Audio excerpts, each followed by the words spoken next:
Thank you. It's a pleasure to be here. Welcome all of you to New York. I would second the comment that there's an ample supply of caffeine and sugar right next door, which you may need, especially right after lunch on a day after you came here. So, and I would also encourage all of you to raise your hands if you have questions or you want me to slow down or speed up or something like that.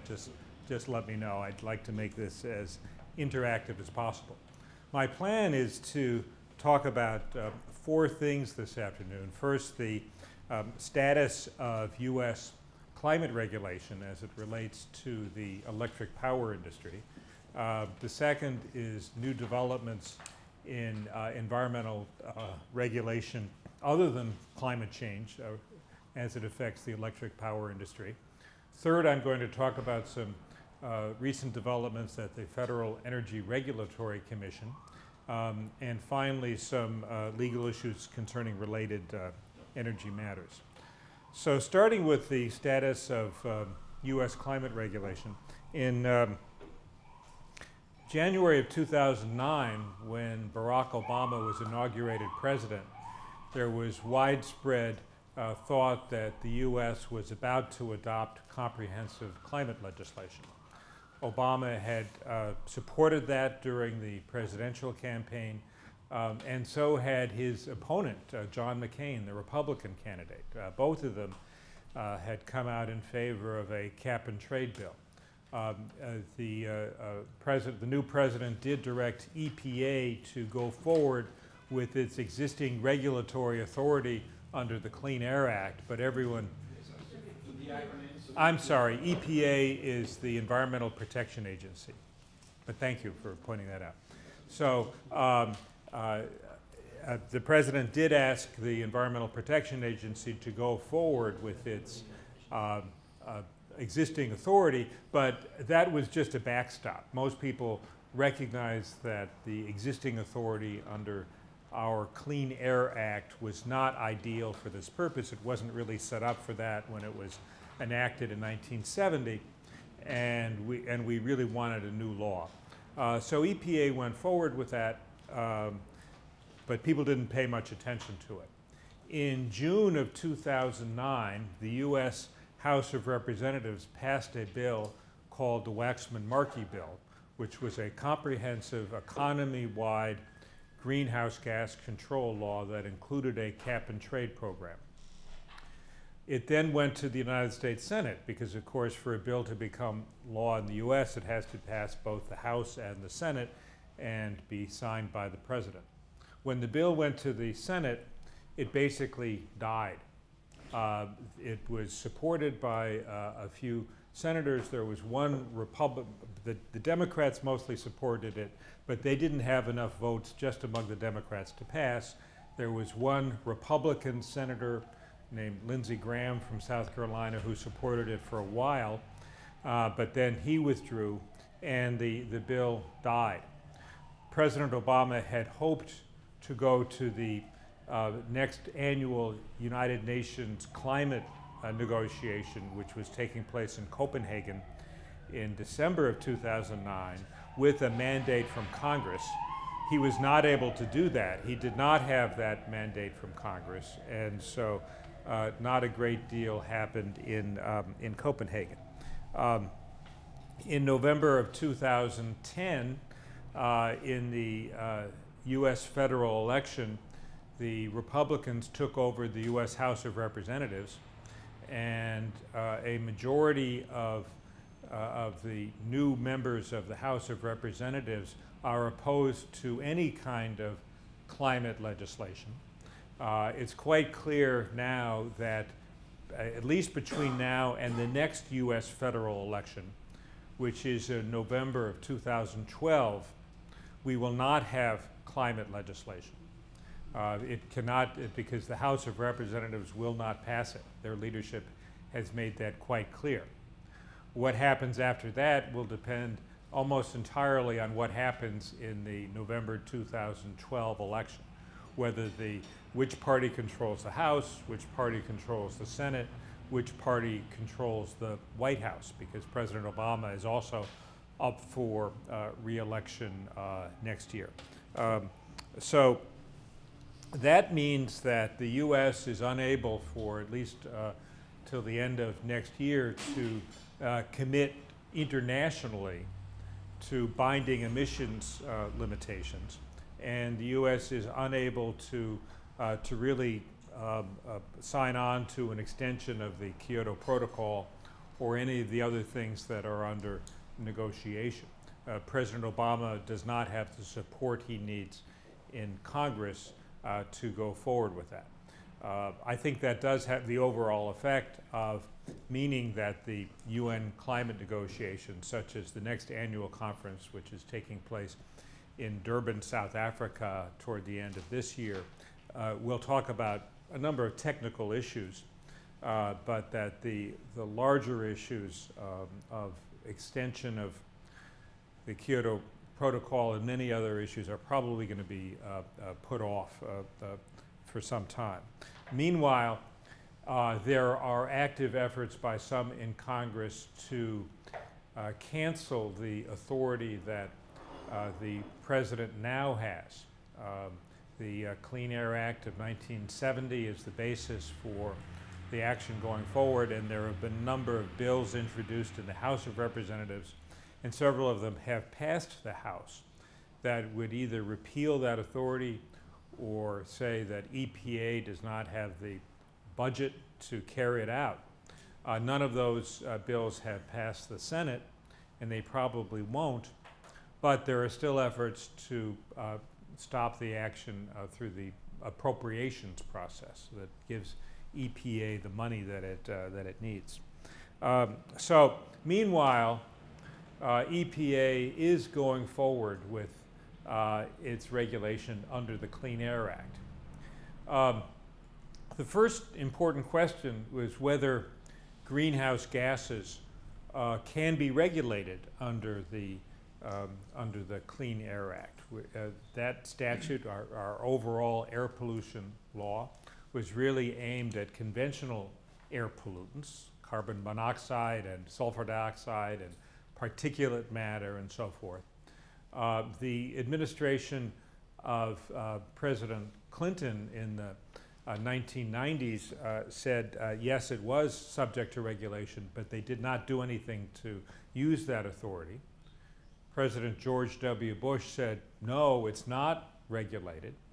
A lawsuit was brought by several states and other organizations, and in 2007, the United States Supreme Court issued a landmark decision in a case called Massachusetts versus EPA, saying yes, the Clean Air Act does allow regulation of greenhouse gases.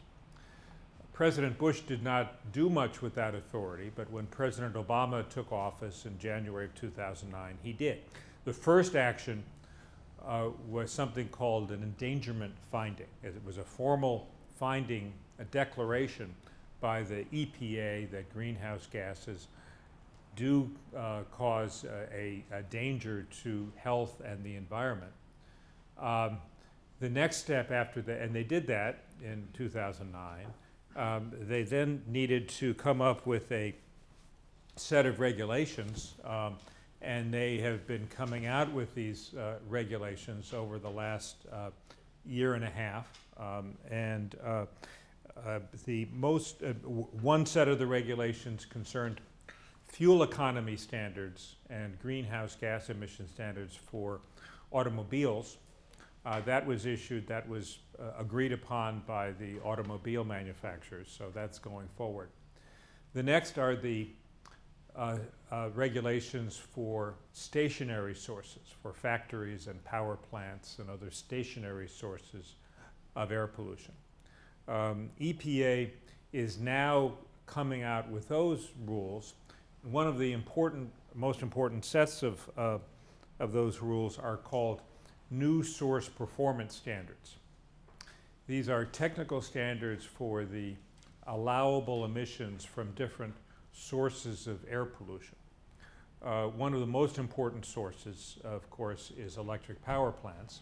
The largest single source of greenhouse gas emissions in the United States is coal-fired power plants. And so a regulation of those has become an extremely important issue. EPA was taking more time to come up with these standards than some in the environmental community wanted it to take, and so they started a lawsuit to try to put EPA under a deadline. And that is a very typical situation with US environmental laws.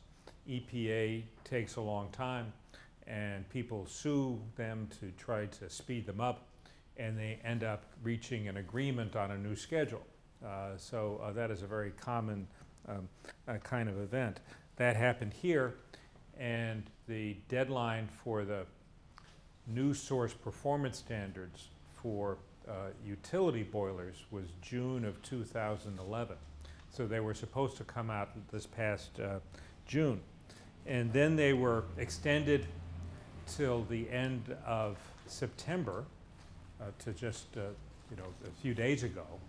And then EPA said they still need more time. And they didn't announce when they are going to come out with their new standards. They are being sued again, and so we'll go back and forth. And again, there's this typical pattern. So we don't know when EPA is going to come out with these standards for the allowable greenhouse gas emissions from new power plants. So that's one set of rules. Another set of standards are what is called Best Available Control Technology, BACT, BACT.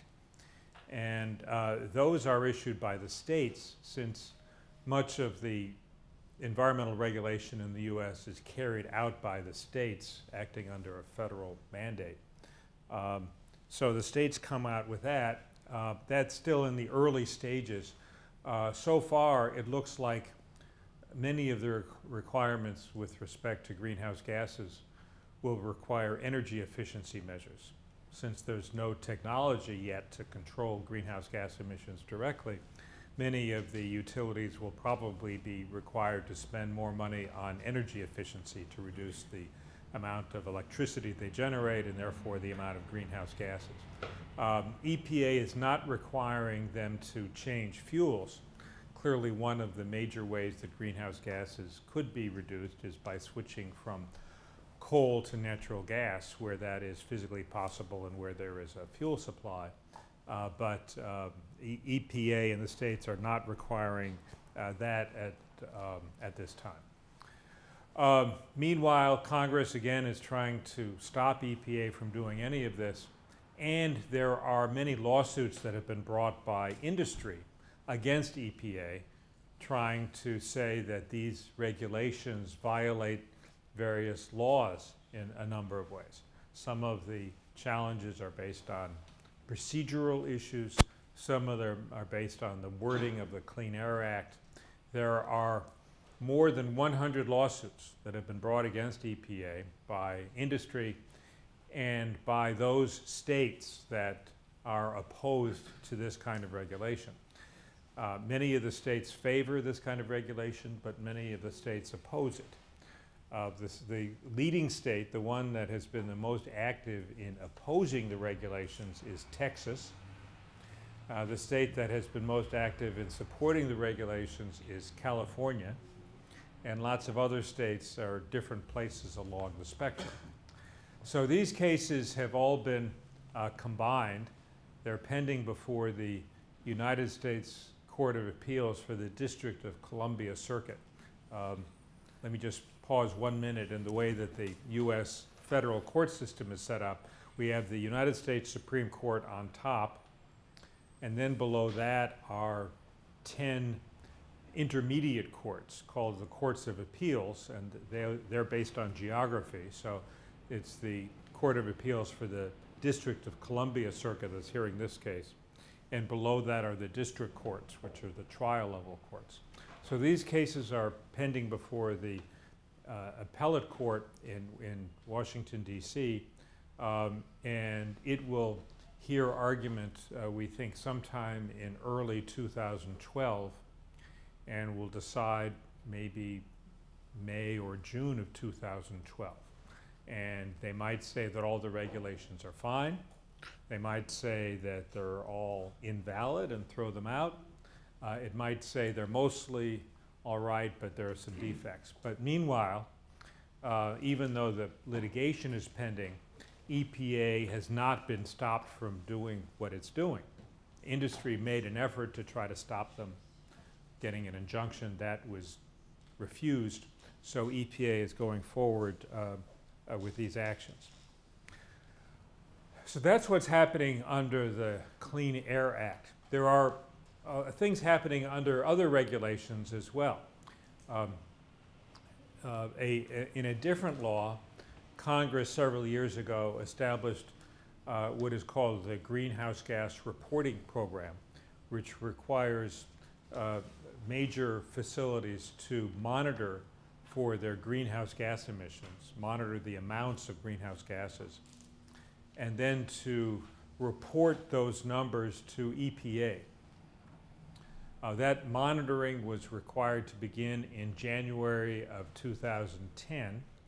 The reports needed to be filed with EPA. It was just 2 weeks ago. On September 30 of 2011 was the deadline for filing all this information with EPA.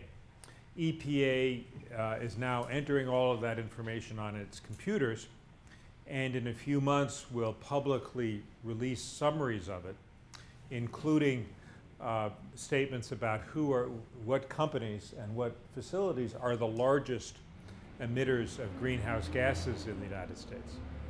This is similar to a program that has been in existence for almost 20 years called the Toxic Release Inventory for releases of other kinds of chemicals, but we'll see this information coming out. Another important U.S. environmental law is the National Environmental Policy Act, NEPA. That is the law that requires the preparation of environmental impact statements for major federal actions.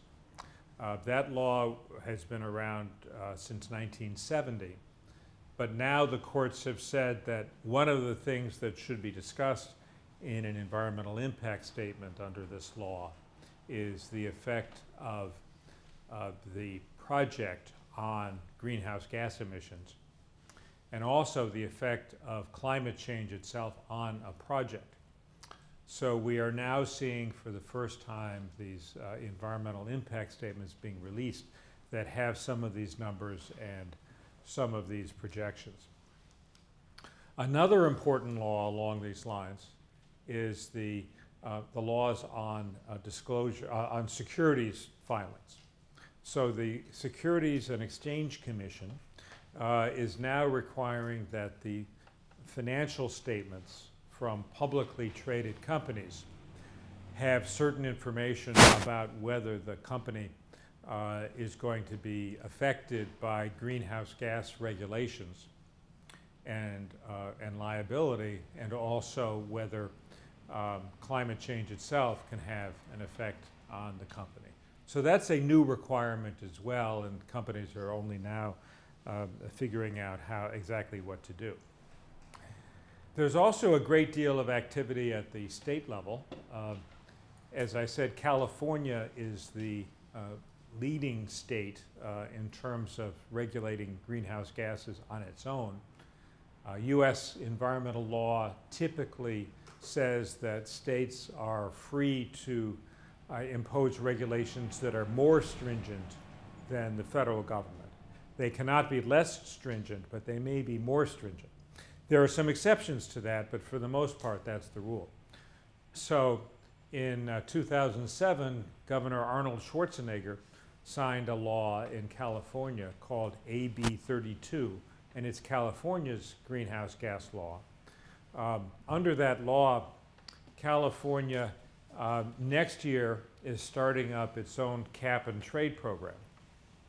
And so major sources of greenhouse gas emissions in California are going to need to buy allowances to emit greenhouse gases. Of course, under the European emissions trading system, you've had a cap and trade program for some time. But here, this is based on the California will have its own. There's another existing law in the U.S. that already has a cap and trade program, and that's called the Regional Greenhouse Gas Initiative. It's called RGGI, R-G-G-I. It covered 10 states in the northeastern United States, including New York and New Jersey, but the governor of New Jersey, Chris Christie, just took New Jersey out of the program, so it now has 9 states. But RGGI is a cap and trade program in these states. It only applies to carbon dioxide emissions, and it only applies to power plants of more than 25 megawatts of capacity. So it's been operating about 2 years. When it was set up, they gave away a large number, they provided for a large number of allowances, allowed a large quantity of carbon dioxide to be emitted, and it turned out they allowed too much. It's similar to what happened in some of the beginning years of the European emissions trading system. And as a result of that, and as a result of that, the price is very low. And so the price of an allowance is so low that it is not really having much effect on emissions, but it is generating a lot of money that the states have. Did you have a? Maybe a quick interruption at this point. I mean, something which is really, I think, important for all of us who are European is, I think we all have a hard time understanding how the levels of regulation can interact in such a way that things that happen or seem to be for us of higher priority would be developed at a lower level of regulation or state level, that kind of things. And I think, I mean, I'd like to have your opinion on that. For us Europeans, you always have a hard time understanding that regulation and laws would start by the lower level in the United States and not by the federal level, which is the common European, approach where we think it comes from the top and then goes down. Well, that's a very good point, and Americans are amazed to see the European Commission and the idea that there is this body sitting in Brussels that is telling the countries what to do, which would be unheard of in the U.S. I mean, I think it was part of the grand bargain that was struck in the United States in 1789 when our Constitution was formed. We had started out with 13 colonies, and in the American Revolution, each of those colonies became a state and had very important sovereign roles. And so this grand bargain was struck by the founding fathers that each of the states, now 50 of them, have major powers and can go off and do their own in many ways.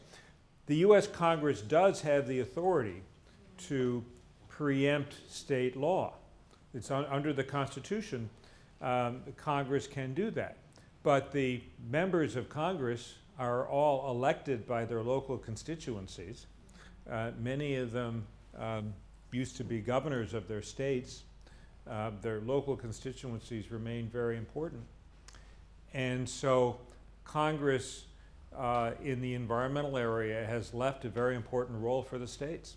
And the Clean Air Act is one example of that. And so here you see states with radically different policies. California's policy and the policy of Texas are much different, and that's okay, that's allowable. But to keep going on this point, where the money comes, but did you have some finance to be able to say, okay, in the state of California, I can get such amount of money according to this type of regulation? From which fund is they are able to go in this way? So states have their own ability to impose taxes. And here with the Regional Greenhouse Gas Initiative, for example, these 10 states from the Northeast got together and they decided they were going to impose this charge on the electric utilities operating in that area. So the 10 states assess the charges against the electric utilities. The electric utilities pay in the money, and the federal government has nothing to do about it. But just a point in terms of effectiveness of this process. I'm sorry, you can have a different way in order to have a certain result. But if we take the example of RIGI, what are the results of these initiatives? Is it to reduce, can you measure the reduction of CO2? Well, that's a very good question, and the answer to that question is it has done very little to reduce the emissions of carbon dioxide because the price is so low. The price is so low that it does not provide an incentive to companies to reduce their emissions. It has generated several $100 million, which the states have received, and most of that money has been put into energy efficiency programs and renewable energy. Not all of it. Some of it has been grabbed by the states to fill in their budget deficit. But most of it has gone to energy efficiency and renewable energy. Maybe a comment for everybody, because that's something that we've experienced in this program. Sorry to interrupt, but I think it's culturally important for us to step aside on that question for a second. If you go back to Tocqueville, first reaction when he came here to study, jail system, he didn't come to study democracy in America, he came to study something different. He realized that the political system and the legal system and the regulation system had always a legitimacy from the grassroots, from the bottom. And that things would go up to a higher level only if it is more effective, efficient, and would make sense to go up at a higher level. And everything you would get in the presentation today, including yours, and with Professor Shapiro too also, you can, I think, start to grab how the logic of things are just piled up so differently. So this is the first day, but it is really important. There's a language issue, but there's a conceptual issue, which is taking place progressively, is the way this is presented comes from an implicit federal, political, and democratic structure, which is far different from what we experience in Europe.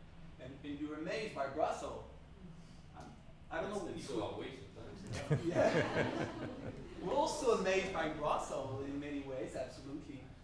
But I mean, for the French, which is a nation state, very centralized, for the British, I would say too, centralization is like breathing, it's normal, that's the way things should happen. Here it's not, it's certainly not. And you really have the feeling sometimes that the more you go in the governmental body, the higher you go, the more the American people have the feeling that the power is confiscated by people. And that it's somewhat a sort of foreign intervention. Washington is almost like was the power of Britain, before the independence. So it's like something very remote. So I think this is, we'll get back to that in our session and in our discussions, but that's really an important step in your presentation that I wanted to really emphasize, because I think it really matters to our understanding. Well, that's a very good point, and in recent years, many politicians running for... Sorry, we don't agree with that, David, down here. No, go ahead. You don't need to agree, that was a comment. Well, we don't agree with your comment. Okay, go. I mean, whilst the details of the system might be different, I think the sentiments are very, very similar. That there's a feeling that centralised power is not necessarily a positive thing. And when you sit in a nation state, it's very uncomfortable. It's a very uncomfortable feeling to have the centralised power of Brussels over us. And I expect it's very similar if you sit at a state level. and how you view the federal system. I think there are lots of similarities.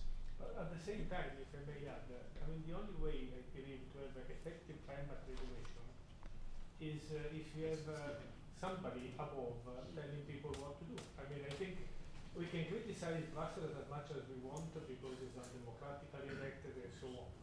But I think that in Europe we have one of the most effective, or at least we have the startup of one of the most effective climate regulation in the world. And had everybody buy into the Kyoto agreement, we would probably be having a very different discussion at the moment. So I think there is a balance to be struck when you talk about climate change, because I mean it affects everybody and everywhere. And having California applying the regulation and nobody else in the 50 states applying it, I mean it's wishful thinking, I believe. I have no opinion on that. Just to be clear, I was just under to your first comment and both comments. I was not making any judgment on one way or another. Just commenting on something which is very profound here that we need to look at and take into account if we want to really grab. Otherwise, it's really complicated for us here. And I completely agree, but I can guarantee you, coming from Italy and living in England now, in the UK now, that the sentiment and how the British people perceive the interference of I could guess that. Yeah, there's also something to the point now that they're introducing, sure. to the point now that there is a proposal to introduce additional levies on CO2 because they don't believe that the activities from the ETS system was enough. Yeah. One quick comment. I think that we in Europe we will accept Brussels only to the extent that it creates positive results.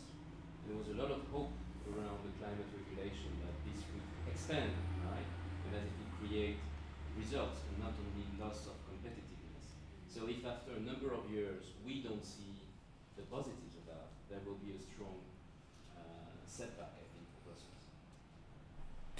Is there concern that the ETS has reduced the competitiveness of Europe? Yeah, obviously. Specifically in the UK, just to run Guido's argument, in the UK we're proposing to put a minimum carbon price. So if the EU ETS isn't at a sufficiently high enough level, there is a mandated UK government level. The backlash of that from UK heavy industry has been phenomenal. So, for example, CBI, Confederation of British Industry, have specifically stated that this is not good for energy-intensive British business because it will make it uncompetitive. And so, currently, what the government's looking at is potential carve-outs for precisely the industries that you want to regulate because you don't have an effective multilateral regime in place.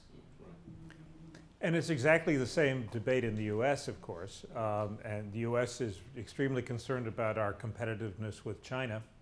And all of the, and many of the regulations are being criticized for making us less competitive with China. The Waxman Markey bill, the bill that the House of Representatives passed in January that didn't finally become law, had many carve-outs for what were defined as trade-sensitive industries such as steel and aluminum, where there was a real concern that this industry and the jobs it creates would go to other places, including China. So it's very much the same debate. And of course, the issue of whether you should have more centralized government, less centralized government is central to our debate between the left and the right, between the Democrats and the Republicans. You've probably heard about the Tea Party, and so which you could call it being at the far toward the far right, and they don't want the federal government regulating anything. And so major debates here, which I guess play out throughout Europe and the U.S. You know, one very interesting linkage in the UK, which links to the foreign direct investment discussion this morning, specifically one of the main opponents of the UK-specific carbon legislation is Tata Steel, and they're saying that the UK steel industry will be made uncompetitive compared to Europe, yet Tata has a major production operation in the Netherlands. So it's how the foreign direct investment is actually influencing policy. Even though they're based in India, right? Even, well, the ownership is in India, Right. but they acquired the former British Steel, so they have all, and they have what used to be Chorus, which was the steel producer in the Netherlands. That's interesting. So let me go on to the U.S. environmental regulations that affect the electric power industry other than greenhouse gas emissions. And here, for the most part, these are federal regulations. All the states could be more stringent if they wanted to, but very few of them have stepped into any of these areas. The first concerns hazardous air pollutants. A large portion of the mercury emissions in the U.S. come from burning coal, since mercury is a contaminant in a lot of coal.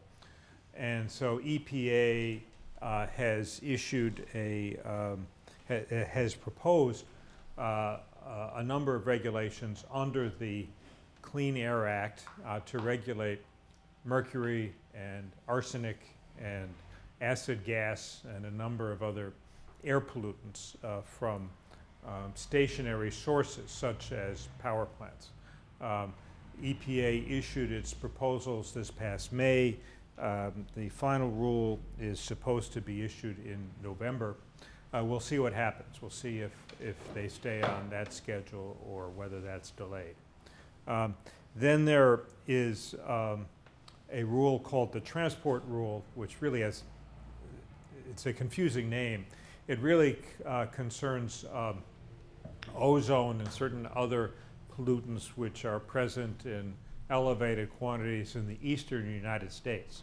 So EPA has been trying for several years to regulate sulfur dioxide and nitrogen oxide emissions in those states, and they failed because of some legal reasons. They've come out now with a new set of regulations. It's called the Cross-State Air Pollution Rule, issued in August, that limits sulfur dioxide and nitrogen oxide emissions from about 1,000 electric power plants in the U.S. So that issue that has gone forward, and it creates basically a trading program within each of the states that emitters of these pollutants can trade emissions rights within the state. And they may also meet their requirement, their limitations, by switching fuels or installing other controls. So each state is given a limitation on its emissions, and the emissions within that state have to stay within this limitation, which is a declining number. But within the state, the companies have flexibility in trading between themselves or in switching fuels or imposing pollution controls. EPA was working on changing the national ambient air quality standards for ozone. And let me just back up and explain a little bit that under the Clean Air Act, EPA issues national ambient air quality standards for the most important air pollutants. And then it's the job of the states to figure out how to reduce those levels within those states. EPA issues these standards based on a lot of scientific studies about what level of air pollution is unhealthy, so that you always have less than that. EPA has for several years been considering reducing the ozone standard, tightening the standard for ozone. And several scientific studies had shown that many lives would be saved by doing that. Just about 2 months ago, President Obama told EPA to stop that. President Obama directed EPA to put on hold its plans to tighten the ozone standard. And everyone acknowledges that the reason he did that was because of all the resistance from the Republicans to EPA regulation. The environmentalists, of course, were very unhappy with that. They have filed several lawsuits which are now in the courts, and we'll see what happens. But the fact that President Obama did that for the ozone standards may mean that he will do that for other important and very expensive standards that are coming out. So EPA is trying to go forward, but they've been limited. The head of EPA, Lisa Jackson, is an appointee of the president, and so she has to do what he tells her to do. There were rumors that when he issued that order, she thought about resigning, but she's still there. And so, of course, we don't have a parliamentary system. They're not members of Congress, but they're presidential appointees. Another very important pending EPA regulation concerns cooling water from power plants. Excuse me, a different federal law, the Clean Water Act, gives EPA the authority to issue lots of regulations to protect the waters and the fish and other organisms that live in the waters. One problem that exists in a number of rivers and lakes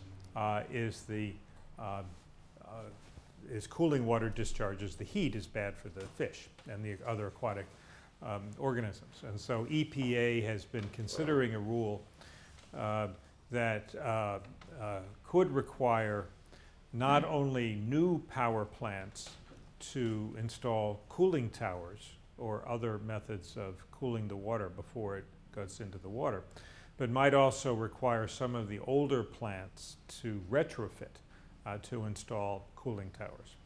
This, of course, is enormously expensive, and the electric power industry is very much opposed to it. EPA is now going through this process under a US law called the Administrative Procedure Act. Whenever a federal agency like EPA wants to issue a regulation, it has to first issue a draft of the regulation and invite public comment, and then consider all those comments before it issues the final regulation. And after it issues the final regulation, people can sue. They can go to court to challenge these regulations. So this happens with virtually every important EPA regulation. And EPA is now deciding what to do about cooling water discharges from power plants. We don't know what the outcome will be. Maybe just a question to my colleagues. In Europe, do we have a regulation of cooling water at a European level? Yeah. Yes, we have. There is a European Standard, not and so on. a global European standard. Okay. It doesn't force power plant to build cooling tower. And sometimes Yes. it's the only solution, but for the actual power plant it's not compulsory.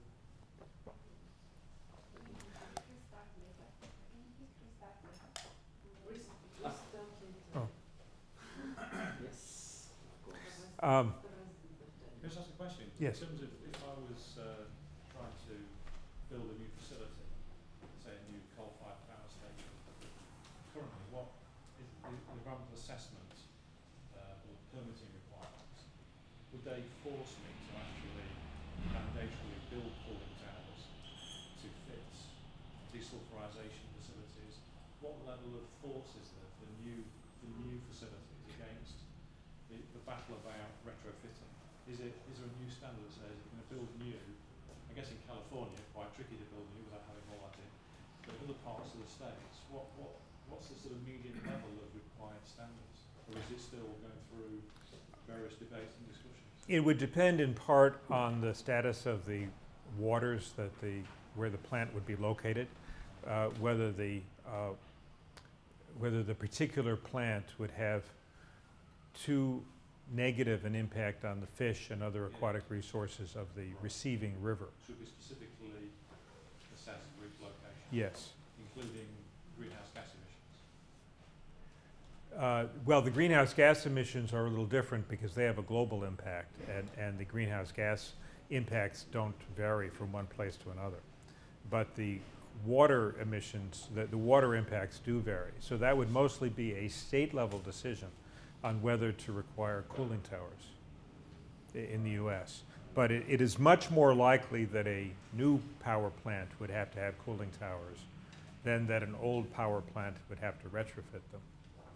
But it wouldn't be required to fix a desulfurization plant to new coal-fired power stations. Well, I think a desulfurization requirement might be imposed because there are already stringent sulfur dioxide emissions limitations.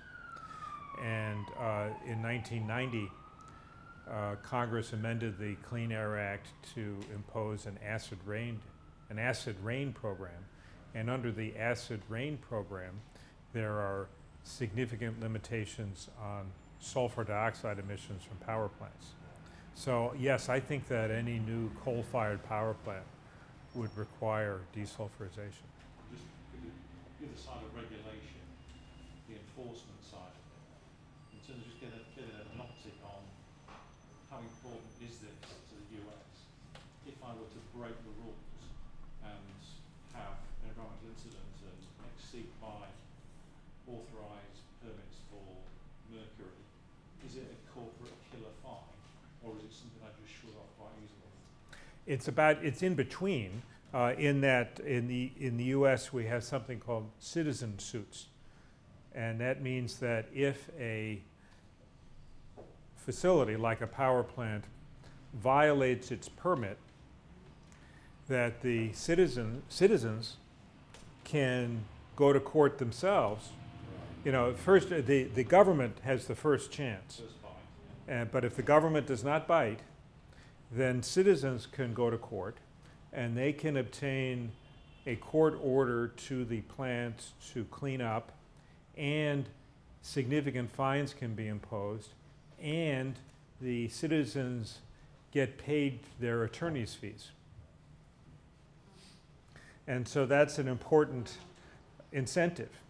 Could you be able to bring a class Yeah, action? that's really a key point. I think the possibility to get the attorney fee, the lawyer fee, pay for the citizen, changes completely the check and balance, which is not the case in Europe. And so in the 1970s, there was a great deal of that kind of litigation on water pollution, because every factory with a water pollution permit has to file a monthly report called a discharge monitoring report, showing what its water pollution discharges are and comparing it to the permit. And so citizens would then, people went into that business of filing citizen suits. They would get the discharge monitoring report and they would compare it to the permit. And if there was a permit violation, they would sue, and they would always win, and they would get their attorney's fees. And it's a very nice way to make a living. Would you be able to bring a class action, for instance? No, and a class action would not be helpful here. You use a class action as a way for many people to sue if there are individual money damages that you have. And let's say you have 1 million people, each of whom suffered $5 in damage, then it makes sense to bring a class action. But that is seldom the case in the environmental area. Here, what the attorneys want is they want punishment of the company and fees for themselves. Because, for instance, just to give you an example, under Italian law now, you will be able, for environmental offences, to bring a class action, because the people are intrinsically suffering damage from the release of mercury or whatever. You can show evidence that you've been subject to, that you've been drinking the water with mercury or so on. But would the individuals have to show that they themselves personally got sick? Yeah. They would. Yeah, they will. Well, When they got sick or exposed to the water, Well, that's a big difference between being sick or being exposed to the water. Lots of people can show that they were exposed. Yeah. It's much harder to show you got sick because of the exposure. And so is it both who would? I think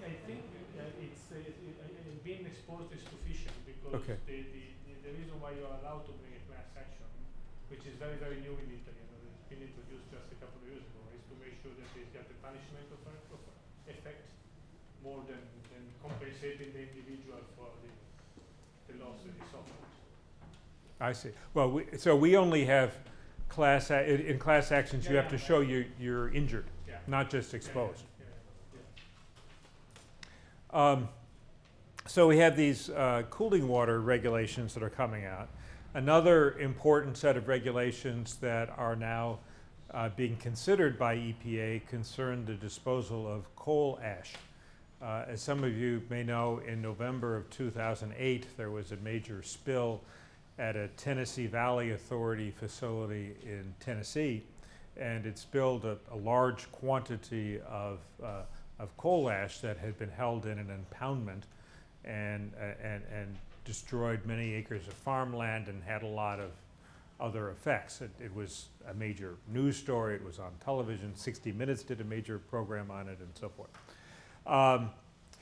Coal ash is not heavily regulated so far. And so it is lawful for a utility company to store the coal ash behind an impoundment. They're obligated to make sure it's safe, but otherwise they don't have to take too many precautions. After this spill in Tennessee almost 3 years ago, there was a great deal of controversy, and many people said that coal ash should be regulated like hazardous waste, that there are certain pollutants that are in the ash, and because of those pollutants it's dangerous. The U.S. has a law called the Resource Conservation and Recovery Act, RCRA, which is our major law on hazardous waste. The handling of a hazardous waste is much more stringent than the rules on them than handling an ordinary waste, and of course there are similar laws in Europe. So the issue that EPA is now considering is whether to leave coal ash regulation as it is now, which is unlikely, or to regulate it like hazardous waste, which would make it far more expensive, or to come up with something in between. I think most people think that they are likely to come up with something in between. They won't require it to be handled in the same way that dioxin or some other really dangerous chemical would be handled, but they won't just let it as it is. So these regulations are now being considered by EPA, and no one knows exactly how that is supposed to come out. Meanwhile, as you can see, there are a large number of these pending regulations that could affect the electric utility industry in a major way. So there's a major controversy now, a major dispute about the effect that all of these regulations, if they were to take effect, will have on the reliability of the electric system in the U.S. There are many in industry who are saying that as a result of these rules, many of the existing generating facilities will shut down because it's too expensive to comply with these new rules. Others are saying, no, that won't happen. The power plants that may shut down are getting very old and are already uneconomic and probably would be shut down anyway. So that's a major battle right now. And you have a wholesale market where the cost of these new factors would probably be, I would say, added, right? Like we have the CO2 in Europe. So these additional, a portion of these additional costs might be paid for by the customer because the wholesale market will reflect that. Absolutely, and the cost will be paid by with the bidding system for electric dispatch, the more expensive companies won't be able, the plants won't be able to sell their power because it'll be too expensive. And because of the operation of the electricity markets and the bidding system. Plant will probably have these factor costs and the price will be higher. So some will be displaced. Yes. And some others will actually pass the cost on to the customer. And with many of them, it's so expensive that they will only be able to sell their power during the peak periods, and so they'll still operate, but only they'll still stay alive, but only a few hours a year will they be able to sell their power. But that, of course, doesn't work if you have to install a cooling tower, because the cooling tower is there all around the year. Right. Yeah. And this so one is probably a killer. So that, right, so yeah, an old plant having to spend $500 million or something like that on a cooling tower is probably going to cause it to shut down. And so that's one of the major fights. What drives EPA agenda? But there's a person who is in the head of the EPA's political committee. But what's I mean, I have a hard time understanding how comes this regulation initiative come? EPA has a large staff of scientists who do a lot of studies, and the scientists conclude that these regulations are needed to protect public health or the environment. And they're very influential within the agency. Now Lisa Jackson, the current head of the US EPA, is herself a scientist who was a career EPA employee. Okay, career employee, okay. That's an exception. Most of the heads of EPA have not been career employees. And they're all political in that they're all appointed by the president, but most of them came in from our former governors or something like that. But Lisa Jackson was a career employee. And so EPA has a very strong internal culture of wanting to protect health and the environment as its own scientists see that. Now, one very important development in the regulation of electric utilities is that several months ago, Michael Bloomberg, who is not only the mayor of New York City, but is also the richest person in New York City because he founded and owns most of Bloomberg Media, announced that he was donating $50 million of his own personal money to the Sierra Club, which is a leading US environmental organization, for its project to try to stop the construction of any new coal-fired power plants and to shut down existing coal-fired power plants. That's the purpose of this $50 million. And a lot of it is going to go to lawyers and to scientists and others who are going to be fighting all of these power plants all across the country. The construction of new coal-fired power plants in the US has slowed down tremendously. In fact, there hasn't been a new start on construction on a new coal-fired power plant since 2009. Now, that's probably mostly because of the declining price of natural gas, but the environmental regulations and the existing conventional environmental regulations and the uncertainty over greenhouse gas regulations and the economic recession, and all of these factors have combined. So the Sierra Club and other environmental groups think they have mostly won that battle. They have the objective of not allowing any new coal-fired power plants in the US. And so they have moved on to try to shut down the existing coal-fired power plants. They know that they will not be able to shut down all of them, and the US still relies on coal for about half of its electricity. But they want to shut down as many as they can, and so they're going to be filing lawsuits and appearing before the state environmental agencies and appearing before the state public utility regulatory commissions to fight them on air pollution, on cooling water, on ash, on their rate increase requests, on every other way that they can fight these plants. So this is going to be a major battle.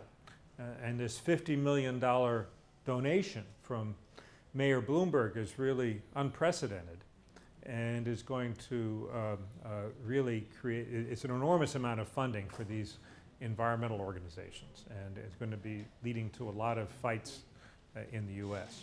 And what's his motivation? His motivation is public health. Re-election. Can he run again? No, well, No? that's kind of a difficult question. He, no, but he wasn't supposed to be able to run again last time either. And I don't think he's doing it for re-election. I think it's because people in New York City don't care about it that much. If it were just re-election, he would put the $50 million. And he has so much money, he doesn't, you know, $50 million to him is nothing. But I think, you know, he founded, he's the funder of a school of public health in Baltimore. He's the leader of the effort to ban smoking in New York, and he's given a lot of money to anti-smoking campaigns in New York. That's what he believes, and I think that that's what is driving it. By the way, if you want to smoke outside, you can. If you want to smoke in a park in New York, it's now banned. In any public, in a public facility or in a baseball stadium? You can't. Okay? Okay. Just, you might be fined. So for those of you who smoke, on the sidewalk, okay. Is it considered, Columbia isn't considered a public space? Is it? Can you smoke on campus? No, yeah, as a matter of fact, I think now you can, but the University Senate is about to consider a regulation to ban it everywhere on campus. Okay, so the University Senate is not the American Senate, but it's one of the body of regulation of. But they won't do it this week. Not regulation of government. They won't- Not this They won't do it this week. That's right. But that's a major controversy that's going on. I know that on Wednesday, I think you're going to hear a presentation from Professor Klaus Lackner about carbon capture and sequestration. Let me just say a word about what's happening legally with carbon capture and sequestration, and Professor Lackner will tell you all about the technology and what is happening. That is mostly a matter of state regulation. There are, for the most part, very minimal federal regulations on carbon capture and sequestration. US EPA did announce a few months ago that it was not going to regulate this as a hazardous waste, and they're coming out with regulations under another law called the Safe Drinking Water Act for some regulations, but the more important regulations are coming out at the state level, and there are a lot of issues about the ownership of the pore space, of the space within the subsurface rocks where the gas would go. So there are different states that are coming out with different rules. But one area where the states do play a major role is the question of recovery of the costs of these experiments from ratepayers. American Electric Power had a major pilot test going on in West Virginia to try to build a carbon capture and sequestration unit on one of its coal-fired power plants. But they shut it down about 2 months ago because they concluded that the State Electric Utility Commission would not allow them to recover the costs of this experiment from their ratepayers, that it would have to be paid for by their shareholders. And they didn't want that, and so they shut it down. We saw the same thing happen in other states. Meanwhile, the federal government has put a lot of money into carbon capture and sequestration research, but there was a pilot program in Illinois called FutureGen, which was shut down under President Bush. So there are a lot of legal difficulties that have arisen. I think if the technology, gets further along, and if we have greenhouse gas regulations, then we'll see more laws that are favorable to it. But right now, it has a lot of difficulties. Let me now talk about a few things that are going on with the Federal Energy Regulatory Commission, FERC. which used to be called the Federal Power Commission, and it's the major federal agency on electricity regulation. One thing that they've done is in July, they issued a major order called Order Number 1000, which is called the Final Rule on Transmission Planning and Cost Allocation by Transmission Owning and Operating Public Utilities. Let me also say that I've, easy name, right? There are materials on this and all of the other regulations that I'm talking about that I guess we're posting on the website for the conference. So you'll be able to see summaries of these. But the basic idea here is it concerns the transmission grid, which is heavily regulated by FERC. And it's designed, and one of the purposes of this rule is to make it easier for new companies to go into the electric transmission business. It had been that whenever there was a proposal for a new transmission line, the existing utility companies had a right of first refusal, that they were the first people with the option to build a new line. This regulation eliminates that. The regulation also says that factors of public policy can be considered in the government decision about what new electric transmission lines should be built and where they should go. And I think what they're mostly talking about here is to encourage transmission lines that will make it easier for wind and solar and other renewable sources to gain access to the grid. And maybe, this is less clear, to make it more difficult for lines that would serve coal-fired power plants. It's not clear whether that's going to be a factor, but certainly the encouragement of renewable energy sources is going to be a major factor. The regulation also has very elaborate rules on cost allocation, on who pays for the construction of these lines. Because I think this is rather different from what we have. Maybe you can just explain a bit how separated the different states are in terms of transmission and what are the issues that justifies for working on that. Because that's, I mean, if you go physically and look at the transmission lines, and you can see that states in the United States are very divided and they do not always work together, and that's, I guess that's one of the big issues, which is in fact the backdrop. Right? Well, the basic law in the U.S. is that FERC, the federal agency, sets wholesale electric rates, and it makes decisions on interstate siting. Each state sets retail electric rates and decides on what lines will be sited within the state. So that there's always a lot of tension about which is federal and which is state. And then there are some federal statutes that called for the formation of things called regional transmission organizations, RTOs, which have the job of helping to ensure that the electricity system is reliable, and they can tell electric utilities that they have to build, that somebody has to build a new line in a particular area. So those are very powerful entities. So each state is subject to all these rules, with the single exception again of Texas.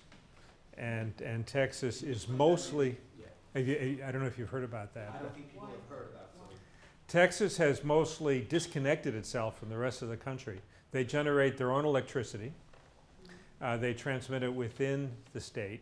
There's very little transmission capacity between Texas and the other states, and therefore they're largely independent. And since they're self-contained, they're not subject to federal regulation in the same way that the rest of the country is. This is also part of the nature of Texas status within the U.S., right? So, just to clarify for everybody, Texas is a bit anomalous with respect to the other states. Well, politically, you know, they're the biggest state other than Alaska. They think differently than many other parts of the country. I would, I'm sorry about this question. I wonder if it's correct what I'm about to say, but isn't Texas also allowed to have more autonomy in different aspects with respect to the rest of the United States? I don't think so. They have the same kind of stuff? Yeah, they're a state like everybody else. They may not accept that, but. They don't have a special But status. legally, they withdrew from the authority of the FERC. Well, legally what they did is they organized their electric system so they're not subject to FERC authority by being isolated. Which is very unusual. But they're happy with it. And so, so they're the exception, but everybody else is subject to it, and you have all these regional transmission organizations around the country that help dictate what power lines are built. That has only been operating for the last several years, and people think that it still needs a lot of reforms. There was also a law passed to try to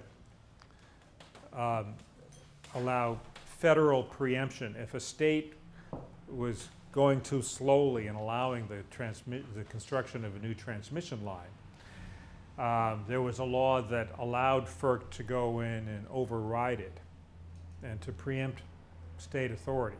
That has not been very effective, and so there are now efforts to try to strengthen that federal authority. Another important set of rules that FERC is now developing is on integration of renewables into the system to make it easier for generators of wind and solar and other renewable energy to tie into the grid and to sell their power. And obviously there's a major issue that wind and solar are intermittent, and the sun doesn't always shine and the wind doesn't always blow, so there are different characteristics that make it harder for them to sell electricity into the system. And so FERC is working on finding ways to make that easier. They also issued a recent rule on paying for demand response. As you know, with demand response, a large consumer of electricity agrees with the power company not to use electricity during peak periods, and they get an economic benefit for it. So FERC has new regulations on how that is paid for, and it's designed so that a consumer of electricity is paid as much for agreeing to a demand response program as the electric company would pay to buy electricity from a generator. And so that's an important new rule that has been issued. And there are also a great many rules that are being issued now on the smart grid. I'm trying to encourage that. And a lot of federal research and development money is going into development of more smart grid technologies. The final item on my agenda is, let me just say a few words about what's happening with nuclear technology in the US and what's happening with shale gas extraction in the US. So as you all know, no new nuclear power plants have been ordered in the United States since the 3 Mile Island accident of 1979.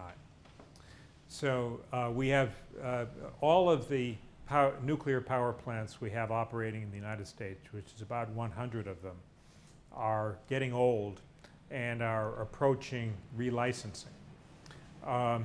There are a lot of fights going on around the United States about whether to allow the relicensing of these power plants.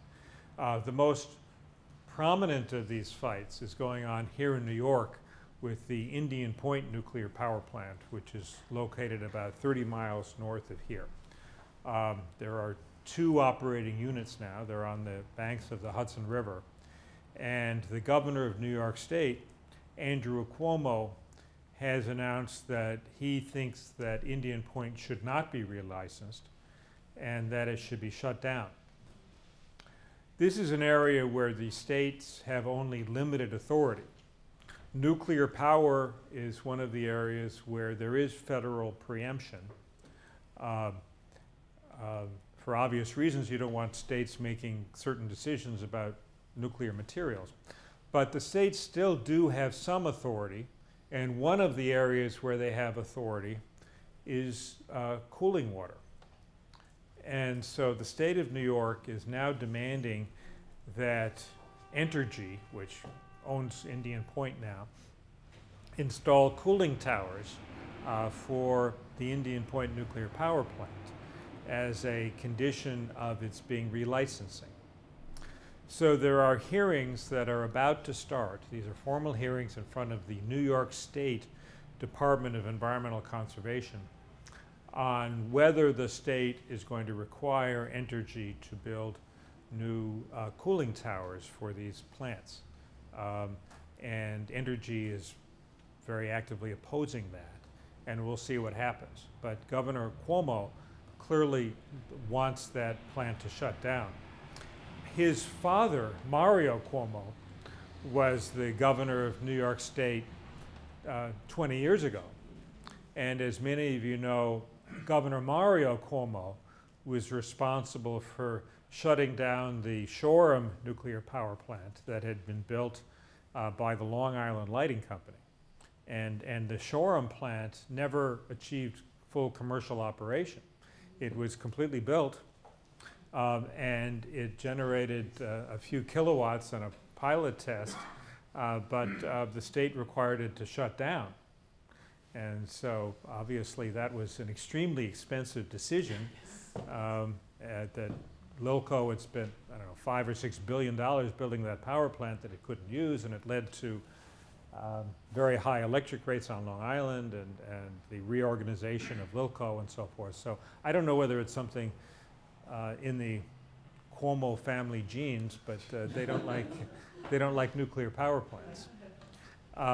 Different parts of the country, different states have much different attitudes. In some of the southern states, they are all in favor of nuclear power. So there are some active proposals for new nuclear power plants in Mississippi and Alabama and some other places in the South, and some of that may proceed. Obviously, the Fukushima disaster has received a great deal of attention, and some of the people who had been in favor of expanding nuclear power in the U.S. are having second thoughts about that. And certainly it's causing the Nuclear Regulatory Commission, our federal body that regulates nuclear power, to take a new look at some of the safety standards and the design standards and the protections against events of that sort, earthquakes and tsunamis and so forth. So that's going to be a major issue. Another major issue in the U.S. right now is what to do about spent nuclear fuel. For a long time, the U.S. policy was going to be to reprocess spent nuclear fuel. I know that that's the way that it's used in France. But in 1974, after the explosion of some nuclear weapons in the Indian subcontinent, the United States changed its policy under President Ford and President Carter and decided to stop efforts to reprocess commercial spent fuel and instead build a permanent long-term geologic repository for the spent fuel. Congress passed a law to come up with a location for this. The site was selected, it's called Yucca Mountain, Nevada, and the United States spent several $1 billion on the studies and plans to build this repository at Yucca Mountain. It hadn't received the final license to build it, but last year President Obama canceled the Yucca Mountain project. And many people think that a major reason he did that is that there's a very powerful United States senator named Harry Reid from Nevada who didn't want the plant. So there's now litigation about whether the administration had the power to cancel the Yucca Mountain plant, and I don't know how it will turn out. Some people think that the cancellation of the Yucca Mountain project may be rescinded, and they may go back. There's also now renewed talk of reprocessing, but this is a very unsettled area in the U.S. There's no clear U.S. policy now on what to do with spent fuel. And obviously that's a difficulty for the growth of the nuclear industry in the U.S. if we don't have a clear solution for what to do with spent fuel. For now, it's almost all stored on site at the plants where it's generated. But Fukushima showed there are some perils with doing that over a long term. So we'll see what happens. The final thing I'll mention, and we're almost out of time, is that of course the most important development in the energy picture in the United States in the last several years has been the development of shale gas technology and hydrofracking, which is allowing large quantities of natural gas to be extracted in a way that is very economical, and that prior to this hydraulic fracturing technology was not available. This technology has become very controversial in some places in the U.S., especially New York.